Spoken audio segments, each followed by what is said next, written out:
सभी विद्यार्थियों को मेरा वंदे मातरम। मैं विकास श्रीवास्तव विक्रमादित्य आईएएस गोरखपुर के YouTube चैनल पर आपका स्वागत करता हूं। प्यारे विद्यार्थियों की जैसा कि आपको पता है कि हमारी कोचिंग ऑनलाइन क्लासेस प्रारंभ करने वाली है और उसके तहत मैं आपको कुछ इंट्रोडक्शन लेक्चर या डेमो लेक्चर दे रहा हूं हर विषय के कुछ ताकि आपको ये पता चल सके कि हमारी कोचिंग किस प्रकार से आपको पढ़ाएगी। इसके तहत मैंने पहले 2 लेक्चर दे दिया है। आज एक नए लेक्चर को हम ऑनलाइन डेमो क्लासेस के लिए एक नए लेक्चर को लेकर उपस्थित हुए हैं, भारतीय संस्कृति। जैसा कि आप जानते हैं कि मेंस में जीएस फर्स्ट का पेपर का एक पार्ट इंडियन सोसाइटी है, उसी के तहत हम लोग आज इंडियन कल्चर, इंडियन सोसाइटी में इंडियन कल्चर यानी भारतीय संस्कृति या समाज हम आज पढ़ेंगे। और आप देखेंगे कि यह विषय हमारे लिए एक गर्व का विषय है। यह जो सब्जेक्ट है हमारे इंडियन सोसाइटी में, जो भारतीय संस्कृति है या भारतीय समाज है, भले ही आज के जमाने में लोगों को यह दिख रहा हो, लग रहा हो कि बहुत चीजें बढ़ रही हैं भारतीय समाज के अंदर, चाहे वो अपराध हो, चाहे वो भ्रष्टाचार हो, चाहे वो दुष्कर्म की घटनाएं हो, भले दिन दूना रात चौगुना बढ़ती हुई दिख रही हैं। लेकिन आपको आज हम जो भारतीय संस्कृति के बारे में पढ़ेंगे उससे आपको गर्व की अनुभूति हो। और जैसा कि आप जानते हैं, जननी जन्म भूमिश्च स्वर्गादपि गरीयसी। जननी यानी जन्म देने वाली मां और जन्म भूमि यानी भारत मां, स्वर्ग के सुखों से बढ़कर भी इनका महत्व होता। वैसे मेरे अनुसार से मां की तुलना स्वर्ग से होनी ही नहीं चाहिए। स्वर्ग तो तुच्छ है मां के सामने। आज उसी जननी या उसी जन्मभूमि की का बखान हम आज भारतीय संस्कृति के इस चैप्टर के रूप में आपके समक्ष करेंगे। जब हम जन्मभूमि का डिस्कशन करने जा रहे हैं तो आज का यह लेक्चर हमारा मां भारती के चरणों में समर्पित है।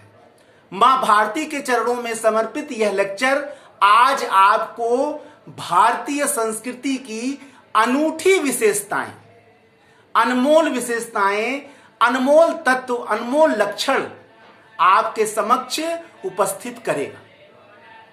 आज भारतीय संस्कृति के आधार पर, भारतीय समाज पर आधारित यह लेक्चर मैं एक सूक्ति के साथ करना चाहता हूं और वह सूक्ति है, देखिए भारत की जो संस्कृति है वह हजारों वर्षों से अविरल चल रही है, हजारों लाखों वर्षों से अविरल चल रही है। और इस अविरल संस्कृति के पीछे क्या है? दुनिया में बहुत सारी संस्कृतियां आई गई, चली गई, लेकिन भारत की संस्कृति की कंटिन्यूटी, सातत्य आज भी बना हुआ है। यूनानो रूमो मिस्रो मिट गए जहां से, बाकी है नामो निशा हमारा। कुछ बात है कि हस्ती मिटती नहीं हमारी, सदियों रहा है दौरे दुश्मन जहां हमारा। यूनानो रूमो मिस्रो सबकी संस्कृतियां पुरानी थी, लेकिन सब मिटते चले गए, सब रचते पचते चले गए। लेकिन अगर आज तक कोई संस्कृति अविरल बनी हुई है, अपने प्राचीन स्वरूप को अपने पास संजोए रखी हुई है, तो वह है भारतीय संस्कृति। भारत पर इतने आक्रमण हुए, इतने लोगों ने भारत को लूटा, नष्ट किया, बार बार आक्रमण किया, लेकिन आज तक भारतीय संस्कृति की अविरलता को कोई समाप्त नहीं कर पाया। यह भारतीय संस्कृति की प्राचीनता और महानता का एक सीधा साधा उदाहरण आपके समक्ष प्रस्तुत है।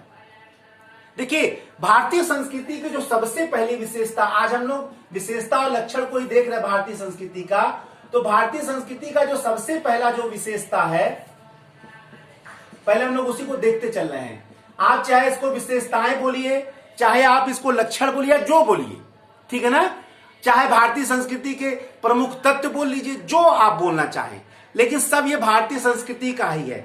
जैसे पहला जो इसका लक्षण है, प्राचीनता एवं स्थायित्व। देखिए, भारतीय संस्कृति का जो पहला लक्षण है प्राचीनता एवं स्थायित्व। यानी भारतीय संस्कृति हजारों वर्षों से चल रही है, लाखों वर्षों से चल रही है। आज तक इसके प्राचीन स्वरूप में जो लाखों हजारों वर्ष पहले जो तत्व प्रयोग हो रहे थे वो आज भी प्रयोग हो रहे हैं। आज भी उन्हीं देवी देवताओं भगवान का, आज भी उन्हीं आध्यात्मिक तत्वों का हम आज भी पूजा करते हैं, उन्हीं संस्कृतियों को आज भी अपनाते हैं, उन्हीं तत्वों को, उन्हीं संस्कारों को आज भी अपना रहे हैं जो आज से हजारों वर्ष पहले अपना रहे थे, और वो आज तक स्थायी हैं, आगे भी बनी रहेंगी। हजारों वर्षों से बहुत सारी संस्कृतियां बनती बिगड़ती चली गई, लेकिन भारतीय संस्कृति अपने प्राचीन स्वरूप को आज भी स्थायी बनाए रखे हुए। अभी मैंने आपको बताया यूनानो रूमो मिस्रो मिट गए जहां से, बाकी है बस नामो निशा हमारा, कुछ बात है कि हस्ती मिटती नहीं हमारी, सदियों रहा है दौरे दुश्मन जहां हमारा। यह उक्ति भारतीय संस्कृति की प्राचीनता और स्थायित्व को बहुत ही सरल शब्दों में हमारे समक्ष प्रस्तुत करता है। ठीक है ना। दुनिया की सारी संस्कृतियां मिटती चली गई, लेकिन भारतीय संस्कृति की जो प्राचीनता है उसका दीपक आज भी प्रज्वलित है, उसका दीपक आज भी प्रज्वलित है भारतीय संस्कृति का। और आज भी पूरे मानवता को वसुधैव कुटुंबकम के रूप में, सर्वे भवन्तु सुखिनः सर्वे सन्तु निरामयः के रूप में आज भी भारतीय संस्कृति लोगों को दीपक दिखा रहा है, सही मार्ग बता रहा है। देखिए, वसुधैव कुटुंबकम भारतीय संस्कृति की एक बहुत बड़ी अवधारणा है। वसुधैव कुटुंबकम, देखिए आज के जमाने में, ग्लोबलाइजेशन के युग में, वैश्वीकरण के युग में, जहां आज लोग ग्लोबल विलेज की बात कर रहे हैं, वैश्विक गांव, लेकिन वैश्विक गांव के पीछे उनका निकृष्ट मानसिकता है, एक स्वार्थ है, वो भी आर्थिक स्वार्थ है कि पूरा विश्व जब एक गांव बन जाएगा आर्थिक रूप से, तो संसाधनों का निर्बाध रूप से आदान प्रदान होगा। लेकिन हमारा भारतीय संस्कृति, भारतीय समाज इससे बहुत आगे बढ़ गया। वो पूरे विश्व को स्वार्थ और मक्कारी पर आधारित ग्लोबल विलेज नहीं कर रहा है, बल्कि हम एक नैतिकता के आधार पर हम पूरे दुनिया को वसुधैव कुटुंबकम कर, यानी पूरा विश्व एक कुटुंब है, यानी परिवार है जो गांव से बहुत आगे है। और इस अवधारणा के पीछे आर्थिक रूप से भोगवादी संस्कृति का कोई निम्न मानसिकता नहीं है, इसके पीछे एक आदर्श है जिसमें पूरे विश्व को एक परिवार माना गया है। उनकी समस्याएं, उनके कष्ट, उनकी परेशानियों को एक पारिवारिक समस्या माना गया है और उसे दूर करने के लिए पूरी मानवता को निर्देश दिया है भारतीय संस्कृति ने। सर्वे भवन्तु सुखिनः सर्वे सन्तु निरामयः, ये एक घटना, यह एक तथ्य, सर्वे भवन्तु सुखिनः सर्वे सन्तु निरामयः, ये केवल भारतीय संस्कृति का ही उक्ति है कि सर्वे भवन्तु सुखिनः। मेरे कहना है कि भारत के लोग सुखी हों, हम मेरे कहना है कि हिंदू सुखी हों, हम सर्वे भवन्तु सुखिनः बोल रहे हैं, सर्वे सन्तु निरामयः, सभी निरोगी हों। आज दुनिया तक में आज तक कोई ऐसी अवधारणा नहीं बनी, ऐसी कोई संस्कृति नहीं बनी जो अपने साथ साथ पूरी दुनिया के सुख और निरोगी शांति होने का मांग कर रहा हो। ये केवल भारतीय संस्कृति में है, सर्वे भवन्तु सुखिनः सर्वे सन्तु निरामयः। ठीक है ना। दूसरा जो भारतीय संस्कृति का जो विशेषता है वो है सहिष्णुता। सहिष्णुता मतलब टॉलरेंस। अब टॉलरेंस क्या है? देखिए, टॉलरेंस भारतीय संस्कृति का एक बहुत ही स्थायी और मूलभूत विशेषता है। आप देखिए कि भारत पर तमाम संस्कृतियां आती नहीं, आक्रमण करते रहे, विदेशी प्रजातियां, विदेशी धर्म, विदेशी संस्कृतियां, विदेशी लोग आते रहे, जाते रहे, और लेकिन भारतीय भले ही आक्रमणकारी के रूप में, भले ही भारत में एक आक्रांता के रूप में ये आए, लेकिन भारतीय संस्कृति ने इन सब को स्वीकार किया और सबको फलने फूलने का अवसर दिया। इससे बड़ा सहिष्णुता का और क्या एग्जाम्पल हो सकता है? और स्थिति ये आ गई कि ये जातियां, प्रजातियां भारतीय संस्कृति में रच पच गई। आज इनका अस्तित्व ही नहीं अलग दिखाई पड़ता है। क्या भारतीय संस्कृति के सहिष्णुता का इससे बड़ा क्या एग्जाम्पल हो सकता है कि हमने सबको सहन किया। भले उनकी संस्कृति, भले उनके धर्म में, उनकी संस्कृति में हमसे विरोध था, लेकिन भारतीय संस्कृति ने उन्हें सहर्ष स्वीकार किया। और यही स्वीकार ही नहीं किया बल्कि उनको आगे बढ़ने का अवसर भी दिया।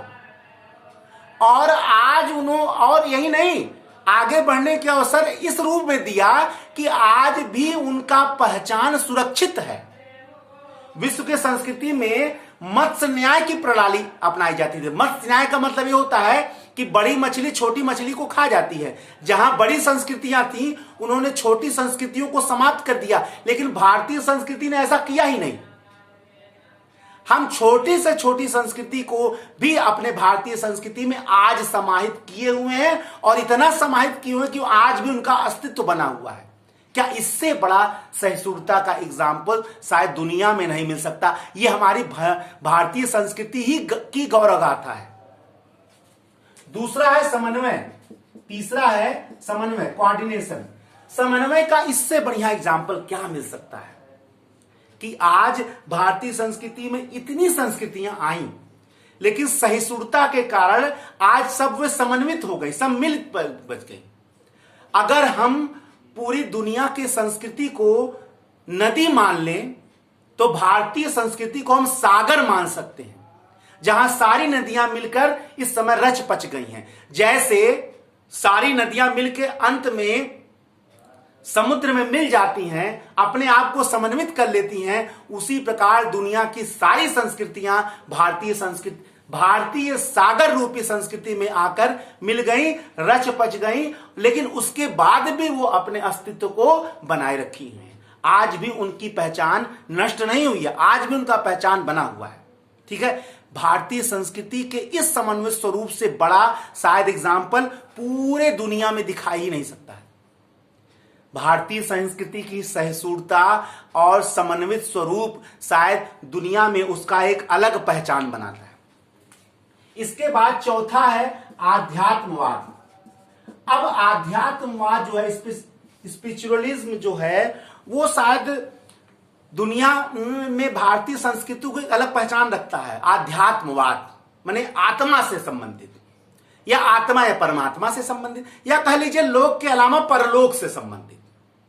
भाई लोक है तो भारतीय संस्कृति ने कभी भी केवल लौकिक सुख पर जोर नहीं दिया है।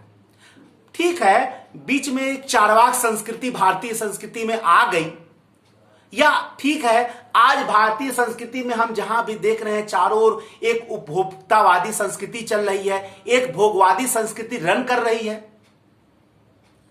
ठीक है, आज लोग अपने भौतिक सुखों पर जी रहे हैं। आज चारवाक का वह दर्शन चरितार्थ हो रहा है, यावत जीवत सुखी जीवत ऋणम कृत्वा घृतम पीवत, यानी जब तक जीना है तब तक सुखी जिएंगे, चाहे ऋण लेकर ही घी पीना पड़े। यह आधुनिक भोगवादी संस्कृति का एक स्पष्ट एग्जाम्पल है, या स्पष्ट उक्ति है। लेकिन आपको जान के आश्चर्य होगा कि भारतीय दर्शन और संस्कृति ने चारवाक के इस विचारधारा को कभी स्वीकार नहीं किया है। यावत जीवत सुखी जीवत ऋणम कृत्वा घृतम पीवत। भारतीय संस्कृति ने भोग और विलास को पूर्ण रूप से नहीं स्वीकार किया है। यहां भोगने की बात अगर की गई है तो त्याग के साथ, यानी तेन व्यक्तेन भुजित्था, यानी आपको त्याग के साथ भोगना है। हमारे भारतीय संस्कृति ने धर्म अर्थ काम मोक्ष चारों को माना है, लेकिन आपको जान के आश्चर्य होगा धर्म अर्थ काम के ऊपर मोक्ष को माना है। मोक्ष को पहला नहीं माना है, मोक्ष को यानी मुक्ति को मोक्ष को यानी आध्यात्मिक चरम लक्ष्य स्वीकार किया है। मोक्ष एक आध्यात्मिक चरम लक्ष्य है जो धर्म अर्थ और काम पर प्रभावी है, यानी वो सर्वोपरि है। ठीक है ना, तो भारतीय संस्कृति ने इसको स्वीकार किया है, मोक्ष को स्वीकार करके आध्यात्म को सर्वोपरि माना है। यहां भोग की बात नहीं है, कामना की बात नहीं है, यहां केवल अर्थ की बात नहीं है, यहां सबके ऊपर मोक्ष बैठता है, मुक्ति बैठता है, जो आध्यात्मिक चरम लक्ष्य है।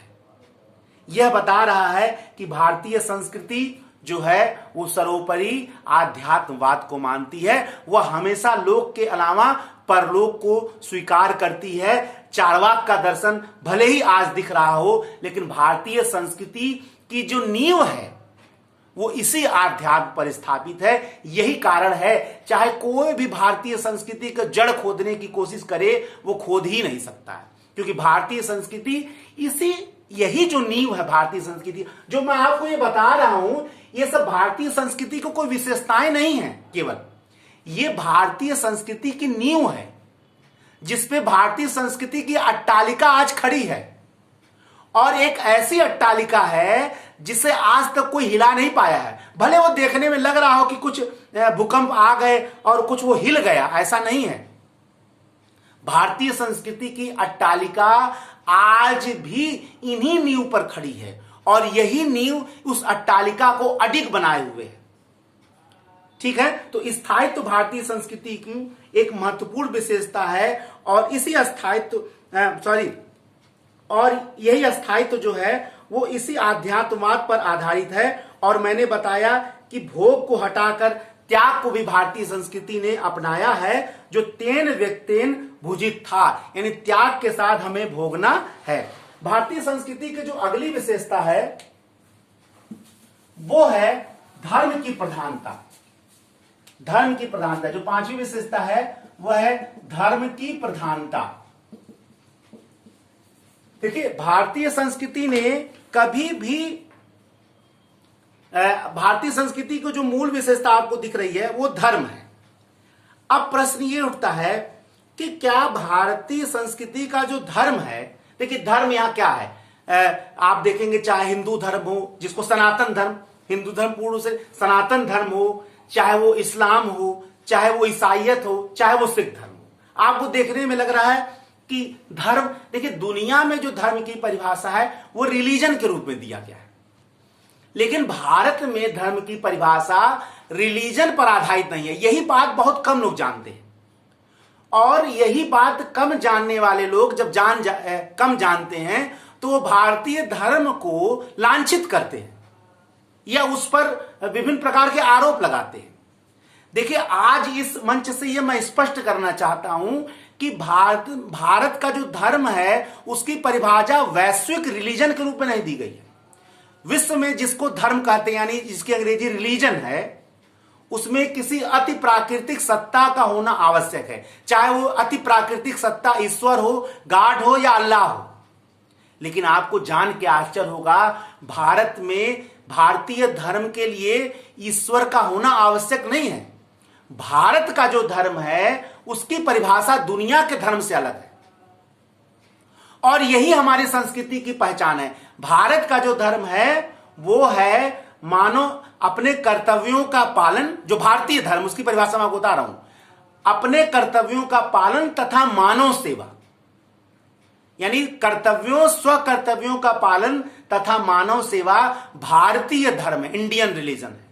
और दुनिया में रिलीजन की परिभाषा ईश्वर पर आधारित दी गई है, लेकिन भारत में अपने कर्तव्यों के पालन एवं मानव सेवा, जैसा हमारे कहते हैं मैं अपने धर्म का पालन कर रहा हूं, यानी अपने कर्तव्य का पालन कर रहा हूं। और इसका मैं आपको एक सीधा साधा प्रमाण देता हूं, जो लोग इसको नहीं समझ पा रहे होंगे उनके लिए सीधा साधा ये प्रमाण है कि यदि धर्म की परिभाषा केवल ईश्वर पर दी जाती या किसी अति प्राकृतिक सत्ता पर दी जाती, किसी अलौकिक सत्ता पर आधारित दी जाती, तो जैन और बौद्ध धर्म को धर्म नहीं कहा जाता, क्योंकि इसमें ईश्वर की अवधारणा नहीं है, क्योंकि ये नास्तिक धर्म है। लेकिन इसके बावजूद भी इन धर्मों को धर्म कहा जाता है। ईश्वर को न मानते हुए भी जैन और बौद्ध को धर्म क्यों कहा जाता है? इसलिए कहा जाता है कि इन्होंने ईश्वर की अवधारणा को अस्वीकार करते हुए भी इन्होंने कर्तव्य पालन एवं मानव सेवा को अपना चरम लक्ष्य माना है, जो वास्तव में भारतीय धर्म है। इसीलिए ईश्वर को न मानते हुए भी जैन और बौद्ध को धर्म कहा गया है। यह भारतीय धर्म का सबसे स्पष्ट एग्जाम्पल है। जो लोग भारतीय धर्म को केवल सनातन धर्म समझ लेते हैं, जो लोग भारतीय धर्म को हिंदू, मुसलमान, सिख, ईसाई समझ लेते हैं, वो गलत अवधारणा धर्म की देख रहे हैं। भारतीय धर्म का मतलब है कर्तव्यों का पालन एवं मानव सेवा। शायद यही कारण है कि हमारे संविधान में धर्मनिरपेक्ष शब्द शामिल नहीं किया गया है, बल्कि पंथ निरपेक्ष शब्द शामिल किया गया है। ठीक है ना? क्यों? क्योंकि अगर धर्मनिरपेक्ष शब्द शामिल हो जाता और इसका अर्थ अगर भारतीय लिया जाता तो धर्म का मतलब क्या होता है? कर्तव्य पालन। और कर्तव्य से धर्मनिरपेक्ष का मतलब होगा कर्तव्य से निरपेक्ष। यानी कर्तव्य से निरपेक्ष होना माने अपने काम से कर्म से निरपेक्ष हो जाना, यानी कर्म से विमुख हो जाना। इसका तो आप कामचोर हो गए, कर्तव्य विहीन हो गए। यही कारण है धर्म निरपेक्ष शब्द न शामिल करके क्या शामिल किया गया? पंथ निरपेक्ष शब्द शामिल। ठीक है ना? आप इस चीज से आप अगर धर्म निरपेक्ष शामिल तो भारतीय धर्म की परिभाषा मिलती ही नहीं, क्योंकि हमारे धर्म तो अब दुनिया में ये शब्द धर्म निरपेक्ष हो सकता है, क्योंकि वहां धर्म का मतलब ईश्वर या अल्लाह या गॉड है दुनिया के संदर्भ में। लेकिन भारत के संदर्भ में धर्म का मतलब कर्तव्य है, कर्तव्य से निरपेक्ष, इसीलिए पंथ से निरपेक्ष लिया गया। पंथ माने संप्रदाय, संप्रदाय से निरपेक्ष तो भारत संस्कृति हमेशा रहा है। सभी मनुष्य मेरी संतान है, यह प्रबल एक प्रमुख स्टेटमेंट था अशोक का। जब अशोक सभी मनुष्य मेरी संतान कह रहा था तो इससे बड़ा पंथ निरपेक्षता का और क्या एग्जाम्पल हो सकता? उस समय सभी धर्मों को उसने, लोगों को अपने संतान माना उसने। और अशोक ने अपने 7वें और 12वें शिलालेख में पंथ निरपेक्षता के संदर्भ में, धार्मिक सहिष्णुता के संदर्भ में बड़े बड़े कथन दिए। यानी जो सहिष्णुता है या धार्मिक सहिष्णुता है या टॉलरेंस है, ये परिभाषा कोई आज नहीं हमारे संविधान ने शामिल किया। ये भारत की जन्म घुट्टी है, भारतीय संस्कृति की जन्म घट्टी है, घुट्टी है और नींव है। ठीक है ना? तो धर्म की प्रधानता हमारी संस्कृति का मूल है। हमारे वहां, अच्छा, इसको अगर साधारण अर्थों में देखें तो आज भी वेद का हमारे संस्कृति पर प्रभाव है, पुराण का है, उपनिषद का है, रामायण का है, गीता का है, कुरान का है, बाइबिल का है। इन संस्कृतियों का आज भी हमारे भारतीय संस्कृति पर धर्म के रूप में इन तत्वों का प्रभाव आज भी है। तो चाहे, और कर्तव्य पालन तो हमारे सारे भारतीय कर ही रहे हैं। अब देखिए, कर्तव्य से हम विमुख हो रहे हैं तभी ये सारी कमियां भारत में दिख रही हैं, ऐसा नहीं है। ये तो मैं नहीं कहूंगा कि सभी अपने कर्तव्य का बहुत अच्छे से 100% पालन कर रहे हैं और उसके बाद भी समस्याएं बनी हुई हैं। भ्रष्टाचार चरम पर है, अपराध चरम पर हैं, महिलाओं के प्रति होने वाले दुष्कर्म चरम पर हैं। तो ऐसा तो ये कहने लायक नहीं कि हम भारतीय पूर्ण रूप से पंथ सापेक्ष, धर्म सापेक्ष हैं। ऐसा तो कहना उचित है नहीं। ऐसा तो है नहीं कि सभी भारतीय